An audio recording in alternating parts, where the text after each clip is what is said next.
Cole was fixing his fence when the sky broke open. He lived alone on a ranch in Montana, far from the nearest town. His wife had died 3 years ago in a climbing accident, had been a search and rescue man for 20 years. He had saved hundreds of people from mountains, caves, and floods, but he could not save her. Now he lived with his horses and his guilt, and he fixed fences that did not need fixing. The evening was quiet.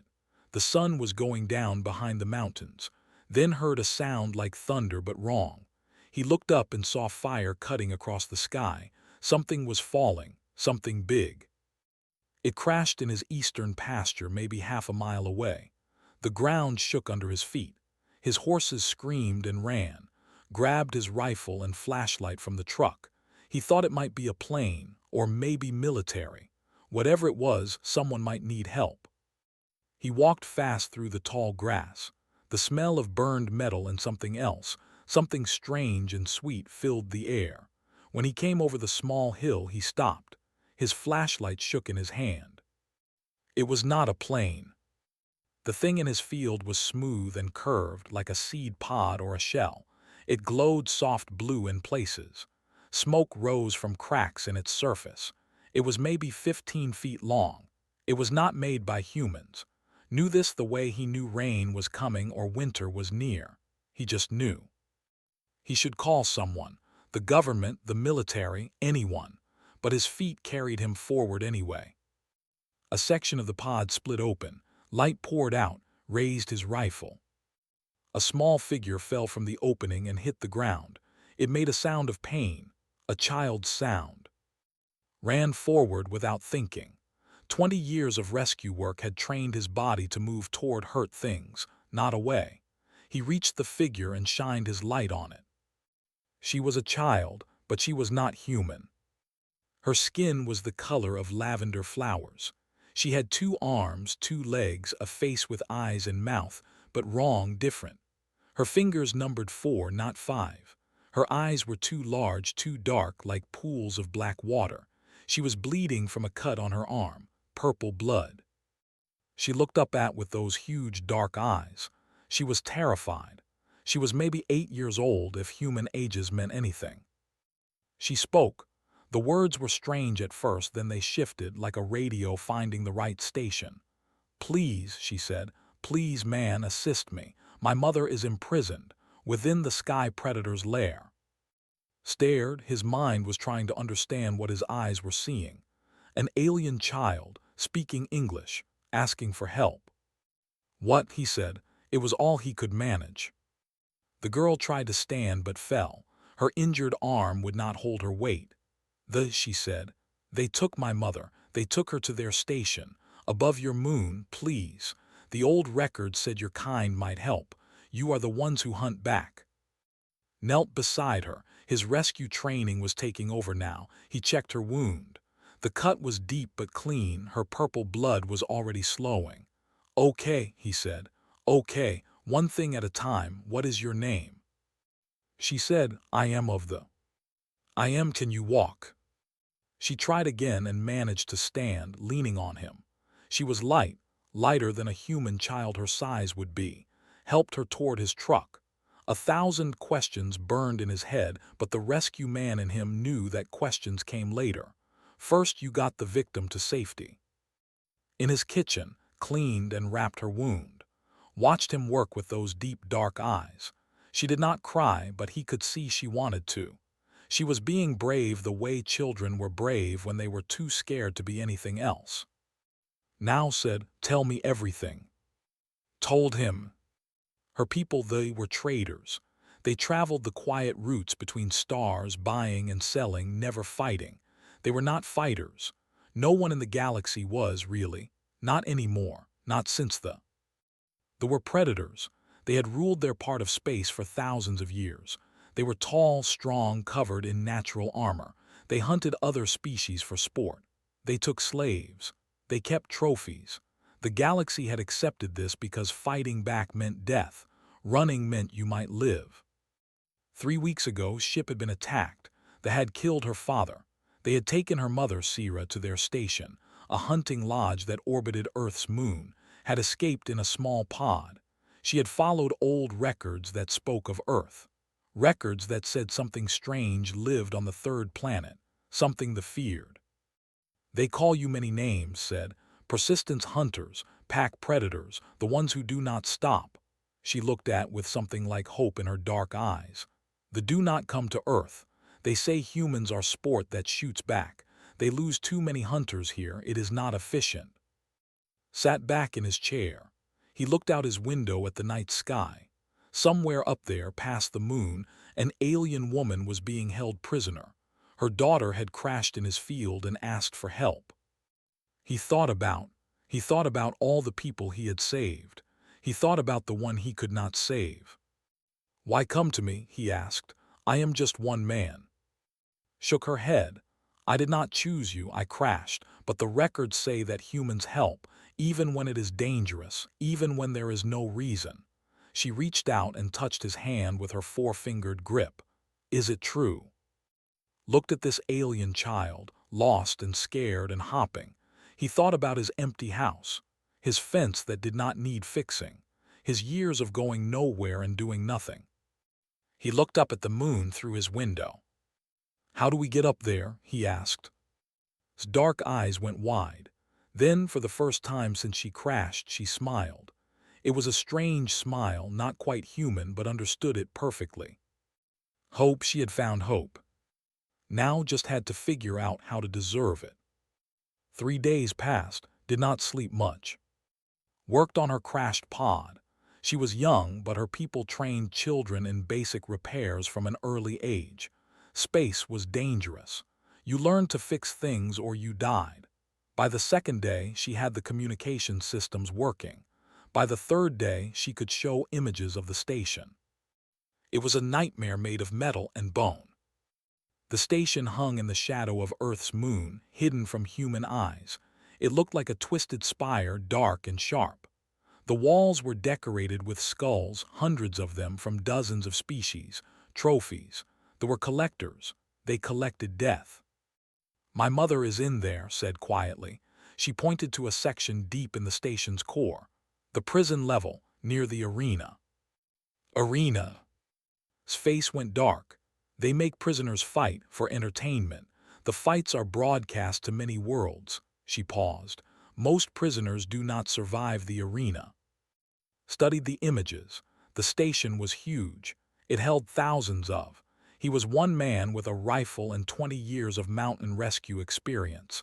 This was impossible. But then, people had called many of his rescues impossible too. Tell me about he said. Everything, how they fight, how they think, what they fear. Told him. They were reptilian, 8 feet tall, covered in scales that worked like natural armor. They had claws that carried venom. One scratch could paralyze a victim for hours. They were fast, strong, and they had been apex predators for longer than humans had existed. But they had weaknesses. They were ambush hunters. They attacked fast and hard, expecting prey to fall quickly. Long fights confused them. Their bodies were built for short bursts of violence, not extended combat. They also relied on fear. For thousands of years, every species they met had frozen or run.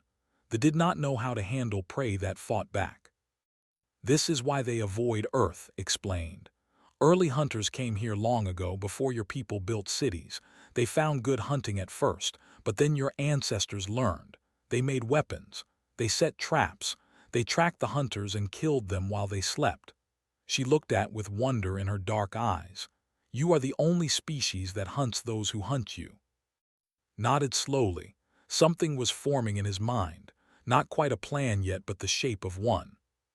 I cannot do this alone, he said. I need people I trust, people who can fight and think and not panic when things go wrong. He picked up his phone and made 2 calls. The first was to Doctor. She was a trauma surgeon who had worked in war zones across the world, had met her 10 years ago during a disaster response in Nepal. She was small, quiet, and the person he had ever seen. He had watched her perform surgery in a tent while the ground shook from aftershocks. Her hands never trembled. You want me to do what? Said when explained. I know how it sounds. It sounds insane. Yes. There was a long pause. I will be there tomorrow, said and hung up. The second call was to David. Everyone called him Hammer. He was former Navy SEAL, now a wilderness guide in Alaska. Had saved his life 8 years ago on a mountain in Colorado. Hammer had fallen into a crevasse and broken both legs.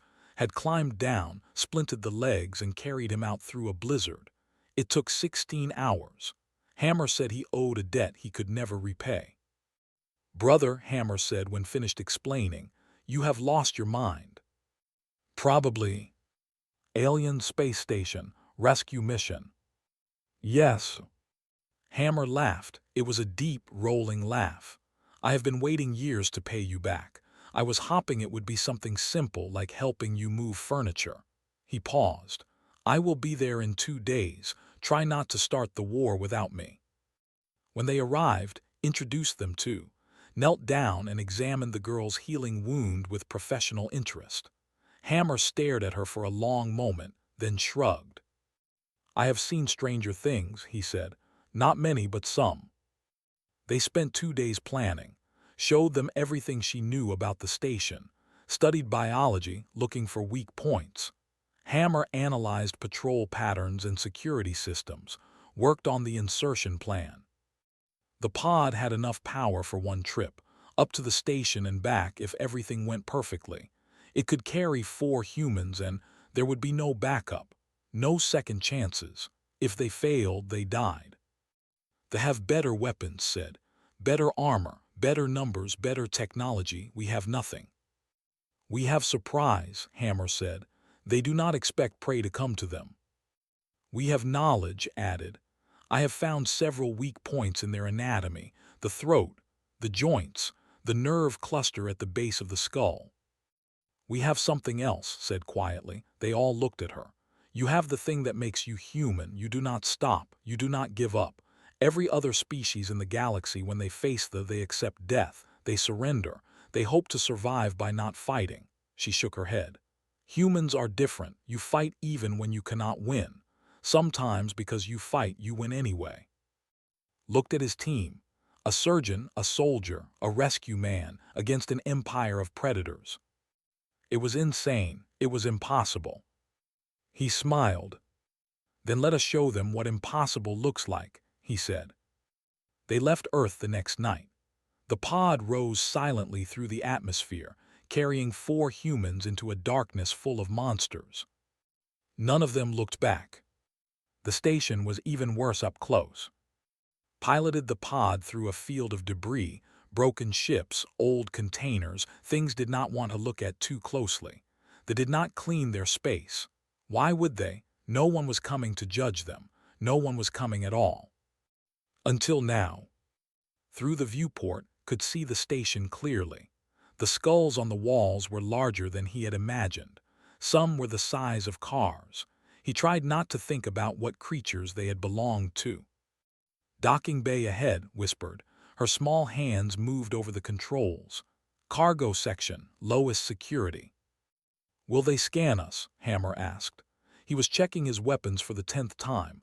Rifles, knives, grenades, everything they could carry. Yes, but this pod is registered as salvage. I changed the codes. His voice was steady, but could see her hands shaking slightly. They should think we are just debris for processing. Should, that word carried a lot of weight. The pod slipped into the docking bay without alarms. The bay was huge, filled with captured ships from a dozen species. Some were elegant and smooth. Some were industrial and blocky. All of them were empty now. Their crews were dead or imprisoned. They moved out quickly, had partial maps of the station from old records. The prison level was deep in the core, past maintenance tunnels and the arena. It would take hours to reach. Led the way. 20 years of rescue work had taught him how to move through dangerous places, quiet, careful, always aware. Hammer followed, watching their back. Stayed in the middle with, ready to provide medical support if needed. The maintenance tunnels were dark and smelled of metal and something organic, something wrong. They passed pipes that pulsed with strange fluids. They climbed through shafts that seemed designed for creatures much larger than humans. Twice, they had to hide when workers passed nearby.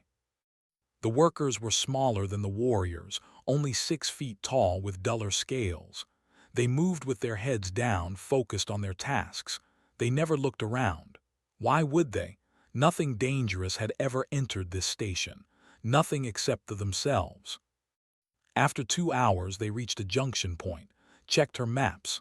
"The prison level is through there," she said, pointing to a large corridor. "But first we must pass the arena viewing area." They moved into the corridor. It was wider here, with windows that looked down into a massive open space. The arena. Stopped and stared. The arena was huge, bigger than any stadium on Earth. Thousands of seats rose in circles around a central fighting pit. Giant screens floated in the air, showing different angles of the empty pit. Everything was stained dark with old blood. "They broadcast the fights to hundreds of worlds," said quietly. "Entertainment, a reminder of power." Felt something cold settle in his stomach. Sira was somewhere in this station, waiting to be thrown into that pit, waiting to die for alien entertainment. He started moving faster. They were halfway through the corridor when they heard voices. Voices, low, hissing, coming closer. "Contact," Hammer said calmly. "3 targets." There was nowhere to hide. The corridor was too open, too exposed. They had seconds before the patrol turned the corner and saw them. Made a decision, weapons free, fast and quiet. The warriors came around the corner. They were massive, 8 feet of scaled muscle and natural armor. Their eyes were yellow with black slits. They wore simple harnesses holding tools and small weapons. They were not expecting trouble. They never got a chance to react. Moved first. He had studied notes on anatomy. He knew where the armor was thin, where the nerves clustered, where a blade could find soft tissue. His knife went into the first warrior's throat before it could make a sound. Purple blood sprayed across the wall. Hammer hit the second one from behind. There was twice his size, but Hammer knew how to use leverage and momentum. He grabbed the creature's head and twisted. The crack of breaking vertebrae echoed in the corridor. The third warrior had time to raise its weapon. It had time to see what was happening. It had time to feel something it had probably never felt before. Fear. Stepped forward. She was small, calm, precise. Her hand moved in a blur, striking the nerve cluster at the base of the skull. The creature dropped instantly, paralyzed, then dead. 11 seconds, 3 apex predators dead. The human stood over the bodies, breathing hard, stared at them with wide eyes. "I have seen kill many species," she said slowly. "I have never seen anyone kill them." "First time for everything," Hammer said. He was already dragging bodies into a dark corner. They moved on, but something had changed, could feel it. They had crossed a line. They were not hiding anymore. They were hunting. More patrols came. More died. The humans moved through the station like ghosts, leaving bodies behind them. Word began to spread through the lower levels. Something was wrong. Something was in the station. Something was killing warriors. By the time they reached the prison-level entrance, alarms were starting to sound. Looked at his team. They were tired, bloody, running low on ammunition. Ahead of them was a fortified door, a garrison of guards, and somewhere beyond, a woman who needed saving. "Any ideas?" asked. Looked at the door. Then he looked at the corridor leading to the arena. An idea was forming. A terrible, desperate, probably suicidal idea. "Actually," he said, "yes, but you are not going to like it." "We have not liked anything about this mission," Hammer said. "Why start now?" Told them the plan. They did not like it. They did it anyway. The arena was full. Thousands have filled the seats, their yellow eyes fixed on the fighting pit below. They hissed and clicked, excited for blood. The giant screens showed the combatants, a massive champion covered in scars and trophies, and a small, weak female. "Sira." Grips arm hard enough to bruise. That is her, that is my mother. Looked at Sira through the viewing window. She was thin, exhausted, clearly starved. She stood in the center of the pit with her head down. She had accepted her death. Everyone in that arena had accepted it. The champion was huge, even for a 9 feet tall. His scales were dark red, almost black. He wore a necklace of bones, finger bones realized from dozens of species. He was smiling if could smile. This was entertainment for him. A quick kill before the real fights began. "We need to get down there now," said. "We need to." "No," his voice was calm. "I need you to stay here with. When things get chaotic, you get to the prison level. Free anyone you can. Get to the pod." "What are you going to do?" Did not answer. He handed his rifle to Hammer. "Cover them. Get Sira out when you can." Hammer started. "Trust me." Walked to the arena entrance. 2 guards stood there, confused by the alarms, not expecting anyone to approach. Killed them both before they could react. Then he walked through the doors, down a long ramp and onto the arena floor. The crowd fell silent. A human had just walked into their arena, willingly. This was unprecedented. This was impossible. This was very, very interesting. Walked to the center of the pit. He was unarmed. He wore simple clothes stained with purple blood. He looked small next to the champion, small and weak and utterly out of place. The commander watched from his private box above the arena. He was ancient, his scales faded gray, but his eyes were sharp. He leaned forward, curious. Spoke, his voice was amplified by the arena systems, translated into hissing. "I invoke the right of challenge. I fight for the prisoner's freedom." Silence, then laughter. Thousands of laughing at the small human who had wandered into their domain. The commander raised a clawed hand. The laughter stopped. "The right of challenge is ancient law," he said. "We honor it even for prey. If you defeat our champion, the goes free." His mouth twisted in what might have been amusement. "But you will not defeat him. You will die slowly, human, and we will enjoy watching." Nodded, "Then let us begin." Sira was pulled to the side of the pit. She stared at with confusion and something else. Hope, maybe, or despair that someone had thrown their life away for her. The champion stepped forward. Up close, he was even more terrifying. His claws were the length of kitchen knives. His teeth were visible behind thin lips. He had killed thousands of opponents in this arena. He had never lost. The fight began. The champion attacked fast, faster than anything that size should move. His claws swept towards throat. Ducked, rolled, came up moving. The claws missed by inches. The crowd screamed with excitement. Had no weapons. He had no armor. He had nothing but his body and his training and 20 years of never giving up. The champion attacked again and again. Each strike was meant to kill. Each strike missed by smaller and smaller margins. Started to bleed. A claw caught his arm. Another grazed his ribs. The champion's venom burned in the wounds, trying to paralyze him, but kept moving. He kept circling. He kept refusing to fall. 5 minutes passed. The crowd's excitement began to fade into confusion. Why was the human still alive? Why was he still moving? 10 minutes. The champion's attacks were slower now. He was breathing hard. His species was not built for long fights. They were ambush predators, burst hunters. They expected prey to fall quickly. Did not fall. He was bleeding from a dozen wounds. The pain was incredible. His body was screaming at him to stop, to rest, to accept the end. But he thought about all the rescues where he had refused to quit. He thought about his face when she asked him for help. 15 minutes. The champion stumbled. His eyes were wild now, confused. This was not supposed to happen. Prey died. Prey always died. The crowd was silent. Every in the arena was watching, unable to believe what they were seeing.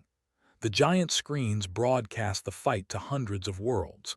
Hundreds of species were watching a single human refuse to die. 20 minutes. could barely stand. His vision was blurring. But he saw it, the moment the champion's guard dropped, the moment exhaustion finally caught up with the predator. Moved. 20 years of rescue work had made his body strong. 20 years of climbing, carrying, fighting against mountains and oceans and time itself. He put everything into a single punch, aimed at the champion's throat, at the soft tissue had identified. The impact traveled up his arm like lightning. The champion's eyes went wide. He made a sound, surprise maybe or pain. Then he fell. 9 feet of apex predator collapsed on the arena floor. Dead. The silence was absolute. Every in the arena, every species watching on 100 worlds, stared in disbelief. Stood over the body, swaying, barely conscious. He looked up at the commander's box. "The prisoner," he said, "she is free." The commander's face twisted with rage. He stood, pointing at, "Kill him. Kill all the humans. Kill everything that breathes that is not." But smiled. Blood ran down his face, but he smiled. "You should not have broadcast this fight," he said. Then the chaos began. Elsewhere in the station, prisoners who had seen the broadcast began to fight. Guards who had seen a human kill a champion hesitated, uncertain. Hammer and then used the distraction to reach Sira, to free her, to begin their escape. And across the galaxy, on 100 worlds, species that had cowered under rule for watched a human stand alone against impossible odds. And win. Everything was about to change. The station was burning. Hammer carried through corridors filled with smoke and screaming. Ran beside them, her hands covered in blood. Human blood, the blood of a dozen species. Led the way, holding her mother's hand, pulling her forward. Sira was weak but alive. She looked at the humans with wonder, unable to understand what had happened. Her daughter had brought monsters to save her. Beautiful, terrifying, impossible monsters. Behind them, the station was falling apart. The broadcast of victory had spread through every cell, every workbay, every corner of the prison. Slaves who had accepted their fate for years suddenly remembered what hope felt like. They fought back. They attacked guards. They freed other prisoners. They were not prepared. They were predators. They understood hunting and killing and dominance. They did not understand rebellion. They did not understand prey that refused to be prey. "This way," shouted. "The docking bay is close." They turned a corner and found the commander waiting for them. He stood alone in the corridor. His ancient scales were covered in fresh blood, his own people's blood maybe, from fights to reach this point. His yellow eyes burned with hatred. "You have destroyed everything," he hissed. "Thousands of years of dominance, thousands of years of order, ruined by a handful of primitives from a restricted world." Tried to stand on his own. Hammer let him go slowly, ready to catch him if he fell. His body was broken, bones cracked, muscles torn, venom still burning through his blood, but he faced the commander anyway. "You took a mother from her child," said. His voice was rough, barely a whisper. "What did you expect would happen?" The commander's claws extended. Each one was long enough to cut a man in half. "I expected prey to behave like prey. I expected you to run, to hide, to beg." He stepped forward. "I will kill you myself. I will hang your skull in my chambers, and then I will burn your planet to ash." "No," said, "you will not." The commander attacked. But he was not facing alone. He was facing 4 humans who had walked into hell together and refused to break. He was facing a species that had spent millions of years learning to fight, to hunt, to protect each other against impossible odds. Hammer moved first, intercepting the commander's initial strike. The impact knocked him back, but it gave an opening. She struck at the nerve cluster, the same strike that had killed the patrol guard. The commander was faster. He twisted away, but the blow still landed, slowing him. Pulled Sira back, protecting her mother with her own body. Sira tried to protest, tried to push her daughter behind her instead, but she was too weak. The commander fought like a demon. He was old, but he was still an apex predator. He wounded Hammer, opening a deep cut across his chest. He threw against a wall. He advanced toward who could barely stand. "You are nothing," the commander hissed. "Your species is nothing, a mistake of evolution. You should have stayed in your trees." Looked at him, blood ran down his face. His body was failing, but his eyes were clear. "We left the trees," said, "so we could climb mountains." He moved. It was not fast. It was not graceful. It was just determination, pure, stubborn human determination.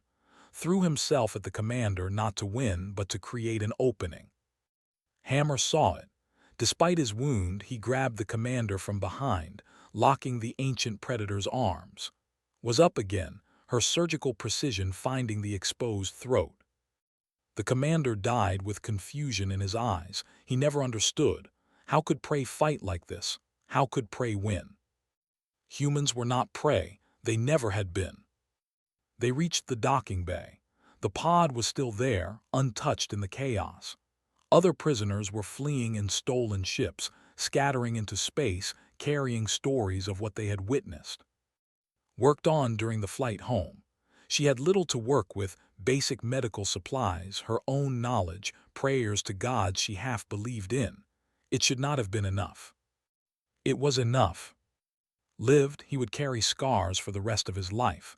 His body would never fully heal, but he lived. They landed in his pasture 3 hours before dawn, the same field where had crashed, the same field where everything had started. 6 months passed. The galaxy changed. The story of the human spread everywhere. A single human had challenged a champion in ritual combat. He had fought for 20 minutes, wounded and bleeding, and he had won. Other humans had infiltrated the station, killed warriors, sparked a rebellion that brought down the most feared hunting lodge in known space. The Dominion declared humanity a Class 1 threat. All contact with Earth was forbidden. All hunting expeditions to the solar system were canceled permanently. They were afraid. For the first time in their history, the apex predators were afraid. Other species noticed. Traders arrived on Earth openly, establishing the first official contact with humanity. Then came others, refugees from territory, representatives from species that wanted to learn how humans fought, diplomats curious about the strange predators who protected the weak. His ranch became an informal embassy, though he never asked for that. He still fixed fences. He still cared for his horses. But now he also hosted aliens, answered questions about humanity, and tried to explain things he did not fully understand himself. Sierra stayed. She said she owed a debt she could never repay, told her she owed him nothing. She stayed anyway. She learned to cook human food badly. She taught words in her language which he pronounced worse. Stayed too. She was learning to ride horses. She was learning to be a child again after everything she had been through. One night, sitting on the porch under stars that now seemed much closer, asked a question. What do humans call themselves? What is the word for what you are? Thought about it. He thought about Hammer, who had followed him into hell without hesitation, about who had kept them all alive with skill and will, about who he still missed every day, about every rescue he had ever done, every person he had carried out of darkness. We call ourselves human, he said. It means we try to be better than we are. Nodded slowly. That is a good word, she said. They sat together in silence, watching the stars. Somewhere out there, the galaxy was waking up. Species that had accepted fear were asking questions. Slaves were dreaming of freedom. Predators were looking over their shoulders. Everything had changed because one alien child had crashed in a farmer's field and asked for help. And one human had answered.